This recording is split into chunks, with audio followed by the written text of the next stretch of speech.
So, as a lot of you have probably followed a little bit, maybe you haven't, doesn't matter. All right, we'll kind of start from the beginning.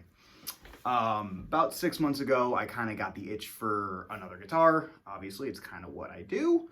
But this time I wanted something a little bit different, a little more out of the realm of what I would usually do. Obviously, been a Strat guy for a long time. You know, I've had my third eye guitars. I've had all those kind of fun guitars. Obviously, I've, had my RT Customs, still do. But I wanted something a little bit different this time. And a lot of you might skip over this video and not really care. But I kind of wanted to go over a little bit of the weird process that this was. Not really weird as, building a guitar weird, but just how we kind of got to what we're going to do for my full custom build. So about 6-8 months ago, I discovered TipSword guitars, and Isaac, the wonderful human who owns that building shop, through Instagram, actually commenting and talking with RT Customs. And, I was like, oh, well, cool, custom builder. Let's kind of, see what it's all about. Clicked on it and immediately fell in love with the design. The body shape was very unique. I'm always into offsets. I'm always into something a little bit weird that, you can't get everywhere. And that's kind of always been my vibe anyway, is something weird, something different. And that's always been what I've gone for. So I was like, yeah, that's really cool. Maybe I'll start the conversation with him, kind of go from there. And then I looked where he was from. And he's from Washington State, literally the other side of the country. Now, to most people, that doesn't mean a whole lot. It's like, cool, it's a guitar from another part of the country. Weird, whatever, who cares? For me, that meant a lot because my wonderful girlfriend is actually from Washington State. And a lot of me had, I've bought and sold guitars, hey, like, this is your favorite color, like all this kind of stuff. And they didn't end up sticking, didn't end up staying. So I decided to kind of start the conversation of, maybe this would be a really good way to, kind of pay that little bit of an homage, as like a, throwback to where you're from, a little bit of a, I think something kind of cool. So we started the conversation out, I kind of gave him, my rough ideas of what I was going for. And, and then he kind of told me that he's never shipped a guitar out of Washington State and Oregon area. It's always been the Pacific Northwest. So I think, we both were kind of like, all right, well, maybe this will work out, well, maybe it won't, whatever. And the more and more I thought about it, the more I'm like, you know what? I want one of these. I want one of these real bad. Like, let's go through with it. So I think even he kind of, when I said, let's go through with it, and he sent me the spec sheet, some of the build sheet, didn't think that it would actually end up coming to fruition. But it did. And it's been about 6 months. And, the excitement on my face is, I think pretty indicative of how beautiful this guitar did turn out. Obviously, I put up a quick video earlier today for it, just kind of playing it real quick. But I had just gotten to sit with it at work. And I had it shipped to my job, so, obviously you work more than your home, and luckily I have that luxury to be able to do that. And every part of me wanted to do an unboxing video.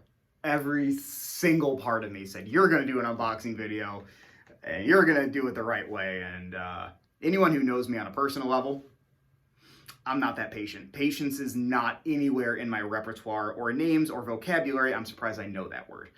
So basically, without further ado, I've talked long enough. You guys kind of have the backstory to the guitar. I'm going to show it to you real quick. So this is my one-off TipSword custom guitar. Let me run over some quick specs, for the couple nerds that are out there.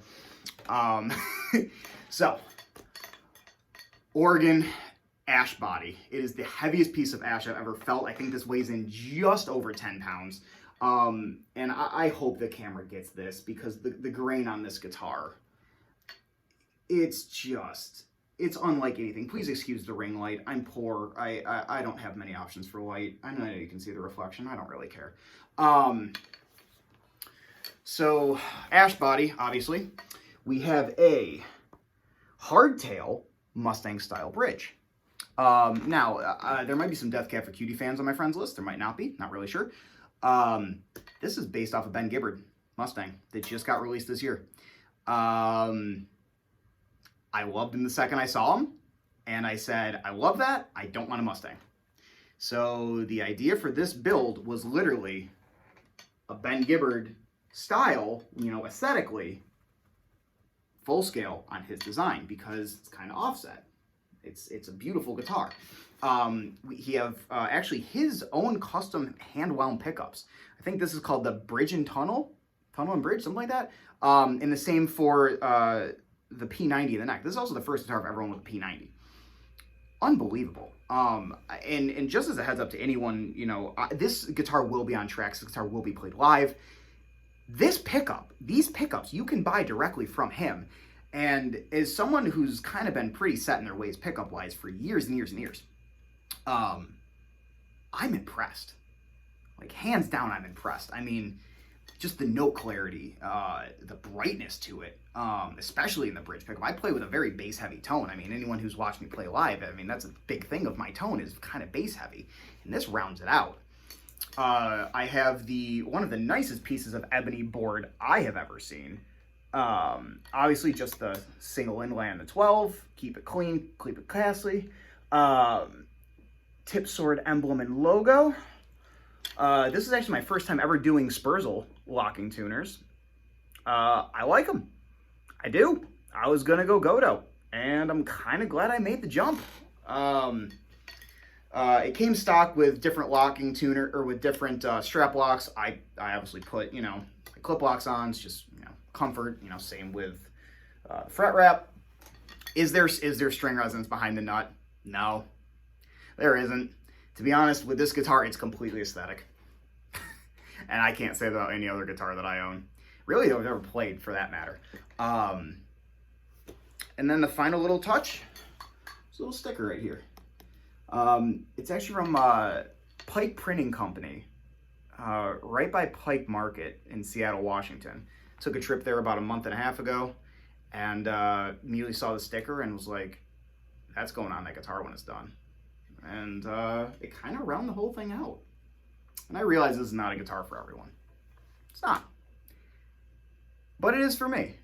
And if this can be my, you know, if this can be my little homage, you know, to a wonderful girl, and as corny as that sounds, don't really care. Not my problem. And to have just an absolutely beautiful guitar that's different, unique, and something I'm proud of. I'm proud to say that this spec first spec was my idea. And that's super cool. Obviously, if you guys are interested in any build from him, or even the pickups, I will link below, or in the status. I don't really know how this shit works. But I will link to it. If any of you had actually the time to sit through this video, God bless you. And if not, whatever. Hope you got through some of it. But I guess this was more for me than anything.